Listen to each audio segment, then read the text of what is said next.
നമ്മൾ ഈ സീരീസിൽ ത്രെഡ്സ് ആപ്പിൻ്റെ clone Supabase real time database use ചെയ്തിട്ട് എങ്ങനെ ക്രിയേറ്റ് ചെയ്യാമെന്നാണ് നോക്കുന്നത്. സോ ഇവിടെ ഇത് ലോഡാവുന്ന നിങ്ങൾക്ക് കാണാം. ഇതിന് കാരണം ഇപ്പോൾ സൂപ്പർബേസ് ഇന്ത്യയിൽ എന്തോ നെറ്റ്വർക്ക് ഇഷ്യൂസ് വിത്ത് ജിയോ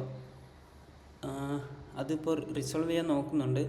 സോ ആ റിസോൾവ് ആവുന്ന ടൈം വരെ നമുക്കൊരു VPN യൂസ് ചെയ്യാം. ഇവിടെ ഞാൻ യൂസ് ചെയ്യുന്നത് പ്രോട്ടോൺ VPN ആണ്. നമ്മൾ ഏതെങ്കിലും സെർവർ കണക്ട് ചെയ്തിട്ട് സൂപ്പർബേസ് അവൈലബിൾ ആണോ നോക്കിയാൽ മതി. ഓക്കെ, ഇപ്പോൾ ഇതിൻ്റെ കാനഡ സെർവർ കണക്റ്റ് ആയിട്ടുണ്ട്. നമുക്ക് ഇത് ആപ്പ് റീസ്റ്റാർട്ട് ചെയ്ത് നോക്കാം.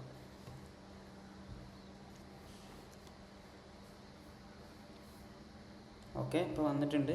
ഇപ്പോൾ നമ്മൾ ഇതിൽ ചെയ്തിട്ടുള്ള ഫങ്ഷനാലിറ്റി എന്ന് പറഞ്ഞാൽ ഈ പ്ലസ് ഐക്കൺ തൊട്ടാൽ നമുക്ക് പുതിയ കമൻറ്റ്സ് ആഡ് ചെയ്യാം. ഇപ്പം എന്നതാ കമൻറ്റ് ഇപ്പം പോസ്റ്റ് കൊടുത്താൽ അത് നമുക്കിവിടെ ഡിസ്പ്ലേ ആയിട്ടുള്ളത് കാണാം, അനദർ കമൻറ്റ്.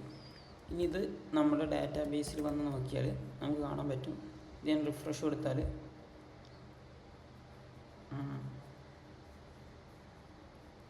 നമ്മുടെ പുതിയ കമൻറ്റ് ടേബിളിലുള്ളതായിട്ട് നിങ്ങൾക്ക് കാണാൻ പറ്റും. അതിലൂടെ വരട്ടെ, ഉണ്ടോ അനദർ കമൻറ്റ്. അപ്പോൾ ഇതിലേതെങ്കിലും കമൻറ്റ് നമുക്ക് ഡാറ്റാബേസിൽ നിന്ന് ഡിലീറ്റ് ചെയ്താലും അത് ഇവിടുന്ന് ഡിലീറ്റായി പോകും.